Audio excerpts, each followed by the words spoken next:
the half hour that we talked about, we didn't really rip it apart. We were looking at parts of it and just trying to Mm-hmm. better understand. Like at first, I thought that maybe the movie's not finished because it has that little like missing Yeah. VFX shot. I was like, okay, well, it doesn't come out Uh-huh. till September. Maybe I got a rough cut, and October Coast just didn't relay that information to me. But as it went on, I was like, oh, this is the way it's supposed to be. Damn it! Right. I wish if Yeah. I'd known that at the very onset, I would have taken a completely different mindset of watching the movie. Yeah, that's a tough moment. Well, it's funny because I think that's a moment. You were not the first person to think that. Ah, good. There have been many people. I'm not an idiot then. No, not at all. And quite honestly, I think it's something. The joke works very differently depending on the venue.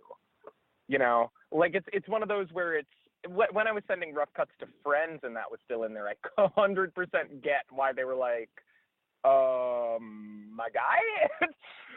But it's sort of like when you see it in like a theatrical setting, or if you have the official DVD, I think it works a little better. It's at least sort of like the venue determines that, at the very least, this was intentional. And that, of course, is separate of whether the joke works for you. But I think that at the very least, people understand more that, that it's not a work print. But we had definitely a couple of festival coordinators call us back and be like, hey, so we love the movie. Is it done? Which was just always a very funny conversation to have. So when you were deciding what kind of jokes like that, like the old like Grindhouse kind of jokes to put in there, were they thought out beforehand as you were putting the movie together, or did you put them in as you saw needed based on either budget restrictions or anything like that? Mm-hmm. Well, it's funny, that joke, most of them were written in. That joke in specific was not. Oh, it okay. was we were actually going to film like it was always intended to look shitty. So we were going to film like I got that. We were gonna like buy like a car model and like put a stick of dynamite in it or something. But I noticed when I was showing it to people that consistently it was the first moment people were laughing. Like every time I screened it for people, it was the moment that like they sort of started to get the movie. And so my thought after a while, we had the money to go back and do the shot. And my thought after a while was, quite frankly, I can't really think of a better introduction to it. Because it's sort of like, it's one of those things where it's telling you right up front, this is the movie you're in for. And I've long been an advocate of, for this film. It's kind of like, look, if you're not enjoying yourself like 10, 15 minutes in, turn it off. Like, it's not changing. And so it's one of those things where the more I thought about that moment specifically, the more I was like, having the title card there, I think is actually stronger than going and filming like a Trauma-esque thing. Effect shot. The rest of the effects were always pretty much intended to look like that. Like, there are some things that don't quite work out on set or just work out differently than you would imagine. So of course you adapt the edit to it. But I will say that honestly, yeah, I'd say like 85% of those quote unquote bad effects moments were intended to be there. Okay. The parts for China and Vietnam, where were those filmed? I'm guessing you didn't really go to China. Nope. And one of my favorite things in the script, in the actual script version, I remember writing like, title card comes up, China. It's obviously fucking New Jersey. And like, we ended up shooting it in Pennsylvania where my parents lived. It's where we were housing the crew and stuff. So we shot the whole movie in between the Poconos in the northeast of PA and New York City. Damn, I was so close. In the review, I said it looked like it was like Virginia or something like that. So I'm glad I was very close. Yeah, we're part of a proud lineage of Pennsylvania horror with pretty much George A. Romero and I guess the scary stories to tell in the dark, I guess. But that's where it was PA. As far as casting goes, how did you get your cast? Yeah. Because you have some really standout people in this, and like I said in my review with Brad Jones, is Frankie Mermaid is your best character. Oh my And God, that guy yeah. plays that Yeah. part to a T. And I wish there was more of him in the film because that guy just I nails it. honest, He really nails I that kind of honestly do too. Carl from Aqua Teen Hunger Force kind of look. Yes. Holy, yeah, yeah, yeah. That is what he looks like. So it's funny. Casting this movie was very bizarre. So the whole thing was that I had written the only person that I knew was going to be that character from scripting was Alyssa as Carol. I had worked with her before on my previous film Animosity. She had a small part in that, and as I was working with her, I was like, oh, she's really good. I kind of felt like Animosity underserved her. So when I was writing VelociPastor, I knew she was going to be the female lead. Everybody else was sort of a discovery. Our lead, Greg, works at a crowdfunding company we tried to get financing through. And I had a male lead from the original trailer, and he dropped out for family reasons. And this dude from the crowdfunding company was just like, hey, can I send in an audition? And I was kind of like, yeah, sure, man, whatever. Like, yeah, I'll take a look. And he sent in a self-tape audition, and he was just incredible. Like, I was immediately like, oh, I'm an idiot. This guy rules. He's the VelociPastor.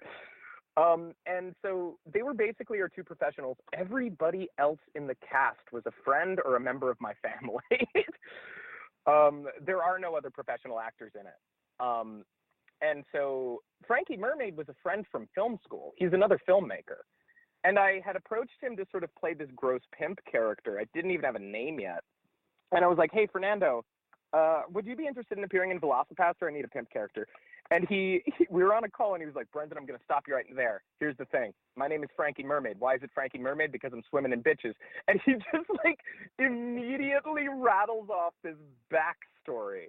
And so I'm just sort of like, you know what, man? You're cast, and you're writing all of your own dialogue. And so that is completely his creation. He just took it and ran with it. And all my involvement with Frankie Mermaid was to step back and let Fernando do it. And had I known it was going to be such an incredible creation, I would have written him into more of the movie. I agree. He's one of my favorite parts. Hey, is there a chance that you may make a movie that's just Frankie Mermaid? I'm not saying there's no chance. I think that definitely, I will say this, I don't think that's the last we've seen of his character. Ah, good. I don't know if it'll be in a standalone film or a VelociPastor sequel or just another film I make that Frankie shows up in. But yeah, we got to bring him back. There's much more to do. Were you under any kind of crunch to get this done? Because you have quite a few location shots. You've got some VFX, and then you have a shit ton of costuming. I can imagine that's kind of stressful at times. Yes and no. I mean, the shoot, it's funny, the shoot actually was the smoothest shoot I've ever been on. Like, nothing went wrong, which just kept blowing my mind. I kept waiting for that shoe to drop. We actually, like, pretty much made our days. It was, there wasn't really any crazy crunch moments. I think that in terms of, there was, I remember the ending battle was maybe the only crunch moment because we had to move to New York the next day, and it's entirely exterior, that final fight, so you're fighting the daylight. And definitely at the very, very end of it, I wish we had had a little more time for that. And that is the moment that I myself had to get into the dinosaur costume because no one else would fit in it. So I basically told my cinematographer that he was going to be director for the next 45 minutes because we had an hour till sunset and we had to get this shit. So that was pretty much the number one crunch moment, was that big ending fight. Go figure. Don't schedule the big ending fight for your last day before a location move. Let me tell you that. The dinosaur itself, which is hilarious when it's shown in full glory, was that entirely scratch made, or was it built on top of like some kind of existing dinosaur costume? All right, funny thing about that. So, the dinosaur costume within itself, I also consider an extension of my family. I've had that costume since 2007. I was in high school, and I was like a member of my high school film club. And we had a budget, And we were going to make a remake of this really bad 1970s movie called The Last Dinosaur, which I love. And so we got the suit. We used school budget to pay for that dinosaur costume. And then the day before we were going to film, our principal came in and he told us that the script was too violent and we couldn't shoot it. But he didn't ask for the costume back. So the guy who designed it, funny enough, he just also lived in the area. But funny enough, he went on to like, he's won Emmys and shit. He does makeup for like The Walking Dead now. So it's funny because like that was his attempt back in 2007. And if we make another one and have a little more money, I'd love to see what he would do now. Because like you look at his work now and it's like, oh my God, this guy's really good. So yeah, that's the dinosaur costume existed well before the movie. That should have been one of the selling points on the artwork, is that you had the special effects were by someone from The Walking Dead. Yeah. And then they see it and they're like, what the fuck are you talking about? Emmy Award-winning makeup artist Jason Milani will be designing our shitty dinosaur costume. Yeah, it's a very bizarre history to that particular prop. But yeah, that was it. It was built from scratch by him in like 12 years ago. There were two standout moments that we mentioned in our review. There were the two montages, the kind of training montage and then the sexless sex montage. Those were very standout. The visual effects were very interesting. It reminded me like of a montage that you'd see in a 90s movie. How did all that come about? First, thanks. So I can tell you that I had intended from the beginning to okay, it starts with the music. And the music, I had known from the beginning that I wanted it to be a sort of punk rock thing, like aesthetic. Mostly influenced by this anime called FLCL, which has this incredible soundtrack that's all by this alt-rock band. And I just remembered thinking, even like 15 years later, it just felt so alive and so sort of scrappy. And I wanted to emulate that. So I'm friends with all these bands from having been in a band, and I just really genuinely loved their music. So it was the kind of thing where I started just by knowing and listening to the songs again and again and again.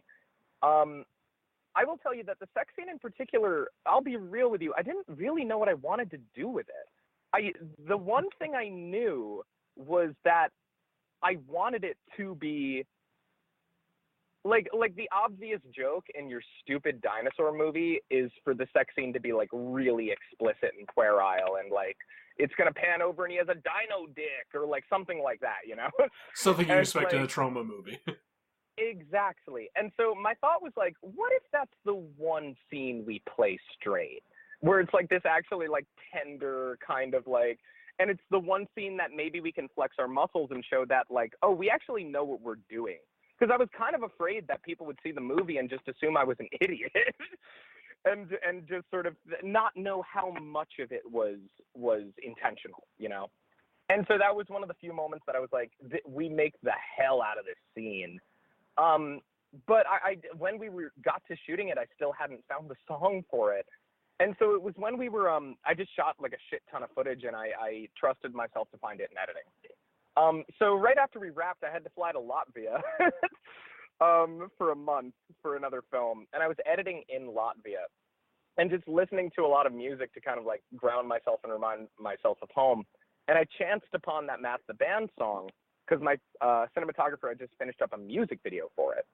And the more I listened to it, the more I was like, there's something kind of sexy about this song.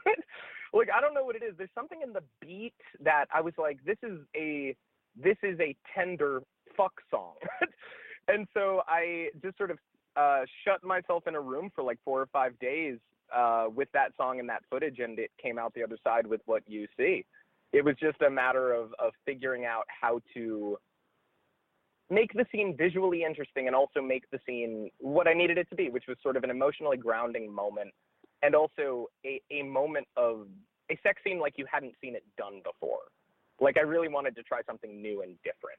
So, yeah, that was sort of the genesis of both of those. And the training montage I just thought was fun. I was just sort of like, yo, what if we just keep throwing frames on the screen and just get a lot of shots of Greg in the gym? And so I'm very happy with how that one turned out too. I love that song as well. The fight choreography. Mm-hmm. What was that like to get done with a man in a dinosaur costume? Well, the funny thing is, the actors, when they were just the actual Greg and Alyssa fighting the stunt team, they like really, really worked at like learning the choreography and stuff. They ran themselves through all those paces. When you're in the dinosaur costume, it's important to understand that you are completely blind, completely deaf, and only have about 6 minutes to do anything before you have to get out. Like, you can barely breathe in it. I almost fainted when I was in it, the one run I did. And so for that ending fight, there's really no way you can choreograph with that suit.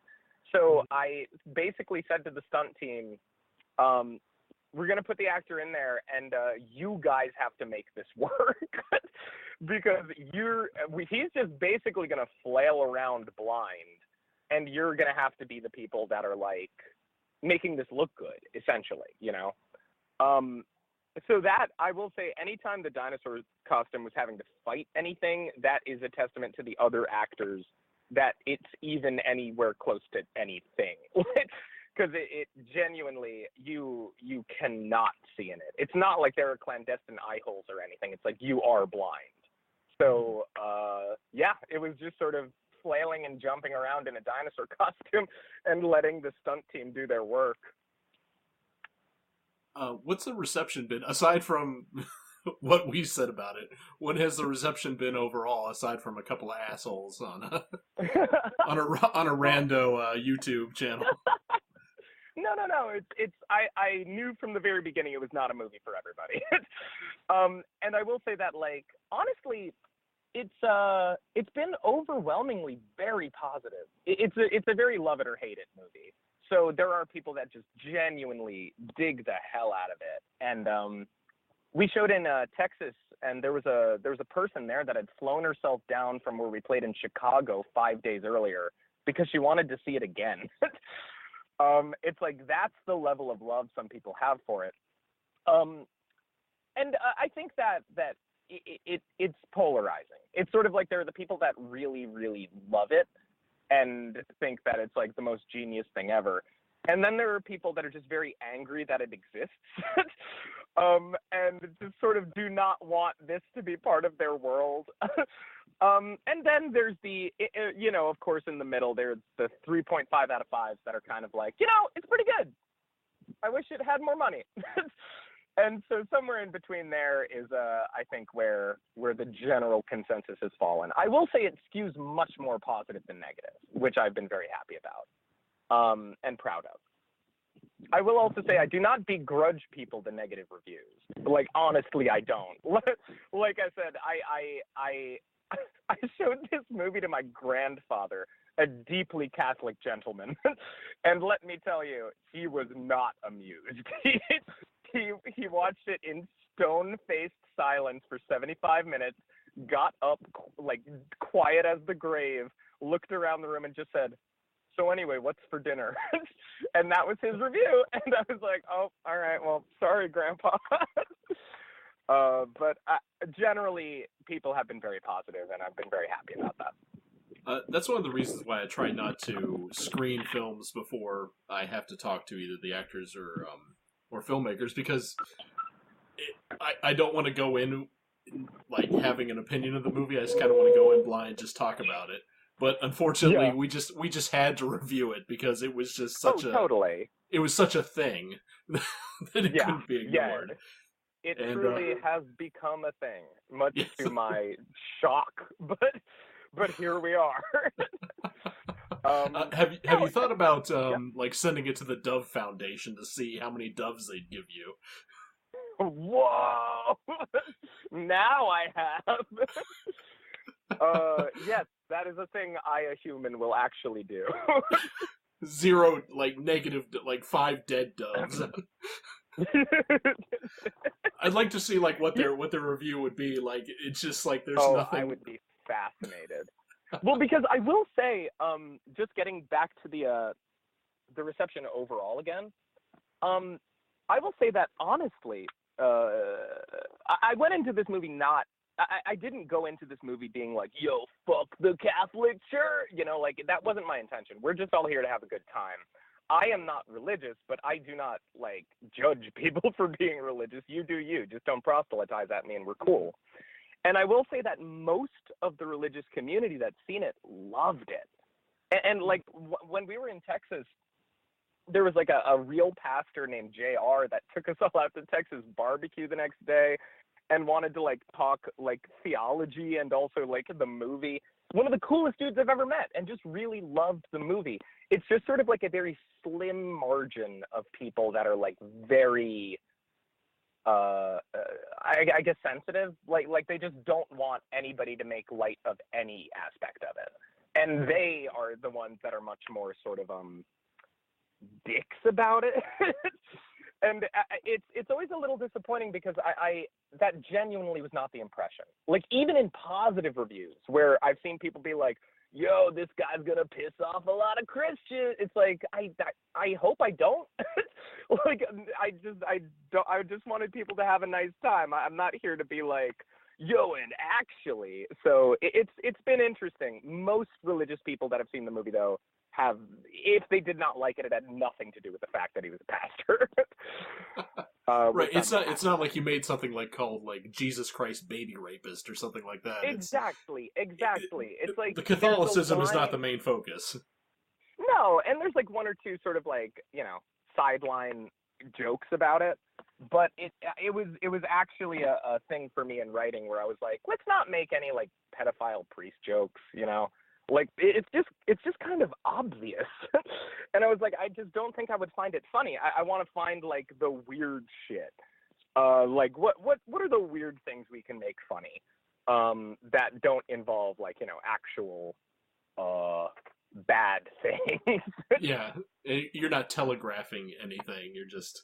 Yeah, I like that the stories of the characters themselves was actually about the characters, not about the labels that they bear. Like exactly, I wasn't expecting to get a backstory of the one character in Vietnam, and that just came out of nowhere. I wasn't expecting that. I thought he would just be thrown away, but then we got an actual legitimately funny backstory. Tragic, but fucking hilarious. Thank you. I will tell you that the Vietnam sequence is my favorite sequence in the movie. I think it is so funny. And I don't know why, but just, funny thing, that guy, the older priest with the mustache, is my dad. Oh, really? My real life dad. He does not act. I cast him in the movie because I assumed he would be terrible. And he plays it so straight. I know, he's really good. And I was as surprised as anybody. I was sort of like, oh, well, good job, Dad. Yeah. But I love Vietnam. I think it is just, I don't know. I love that sequence in the movie. That goes nowhere and basically tells you nothing. My last question, which is, of course, the most important question is, where and when will people be able to see this for themselves? I can tell you, I'm very excited that it is in fact tomorrow. Oh, really? I thought it was in August. September. Really? The Blu-ray comes out in September. Okay. So there was we couldn't get the Blu-rays manufactured in time to hit the street date, so it's staggered a little. I believe it's September 17th for the Blu-ray, but it's August 13th for the film on VOD and streaming and DVD. So I am very, very excited tomorrow to drive myself to Amoeba Records and see if I can find it. It has been a very long time coming, and I want to hold it in my goddamn hands. So yeah, tomorrow, or I mean, it probably won't be when this is posted, but August 13th. All right. Brendan, thank you very much. Thanks for being a good sport about our review. I appreciate it. No, absolutely. And what else do you have coming up for us? Well, I can tell you right now, I've been very busy just trying to promote this. I think the wave of internet fervor kind of caught us all off guard. in a good way, in the way that the internet will occasionally take your life and flip it upside down. And in this way, it was in a positive sense. I'm working on a couple of things right now that I'm going to get off the ground hopefully pretty soon. I can tell you that the reason I drove to San Francisco was to write the VelociPastor 2. So soon I will have that script because, my God, do I want to go back to that weird world. So I don't know if that'll be what's next, but I know that it's something I'm interested in pursuing. And beyond that, I have a couple of unproduced scripts that I'm working on right now, just trying to get funding and get things moving forward. So I unfortunately cannot give any more details than that because, you know, the way movies work is you don't announce your next movie until you actually have the money from the investor because a million things can happen and you can things can fall out for any number of reasons. So yeah, until then, I'm just trying to promote this film and, you know, living my life. It's, I think I'm ready to take like a week off and just enjoy the fact that I made a thing that momentarily lit the internet aflame. So I'm very excited to sort of just, I don't know, watch Netflix or something for a couple of days. And just sort of chill out. And that was the first article I wrote about VelociPastor when I saw the poster was, it is a thing, and I have the poster to prove it. So, Yep. I didn't expect it. It just came out of nowhere, and I was like, I cannot not write about this. Yeah, well, and it was just, it was truly one of those things where it was a surreal process kind of realizing we went viral. Because, of course, like, there's that sort of defeatist part of your brain that keeps telling yourself, like, well, you know, it's Monday, but by Wednesday people won't be talking about it because of the internet. And there was a moment where, like, 2 weeks went by, and I was still kind of telling myself that, and I had to turn off Twitter notifications and stuff. And finally I was like, no, I think it might just be doing well. And I don't know, it's been a kind of surreal feeling. We shot this back in 2016, so even just the delay of it is kind of surreal. But yeah, thank you. Yeah, if you do get around to making the sequel, do pitch it to PureFlix to see what they'll say. I'd like to see if they put it right up there next to God's Not Dead. One can only dream to reach such heights. And maybe at that point you'll get like Kevin Sorbo to agree to guest star in it. Oh, hell yeah. I just saw, oh my God, like 2 weeks ago I saw this fucking repulsive movie he made called Let There Be Light. It's a, oh my God. If people out there have not seen Let There Be Light, steal it, don't pay for it. And please tweet at me your thoughts because I have a lot of things to say about Let There Be Light. Very few of them positive. Yeah, almost every one of those movies, like God's Compass and God's Not Dead 1, 2, 3, and 5, and like War Room. War Room is probably the worst one because at the end it pretty much just tells you to go to war with people that are not the same religion as you. Oh, that seems very, very, like, you know, loving and accepting, just like Jesus would want, you know? Yeah, I want to sit in my closet and draw up plans of how I'm going to incite a terrorist attack to bring Jesus back. Yeah, it's fantastic cinema. Yeah. Yeah, those faith-based movies are a special hell unto themselves. I'm not going to lie to you. And once again, it's funny. It has nothing to do with actual Christian people. It's just that these movies are just so awful. There are, like, deeply religious movies that are incredible, like Martin Scorsese's Silence, Andrei Rublev by Tarkovsky. These are, like, deeply Christian films that are incredible pieces of art. And then you have God's Not Dead. And it's just like, what are you doing? You just have Christploitation. That's basically all it is. Yeah. Oh, man. I like that, actually. But yeah, anyway, man, thank you so much for reaching out. This was a lot of fun.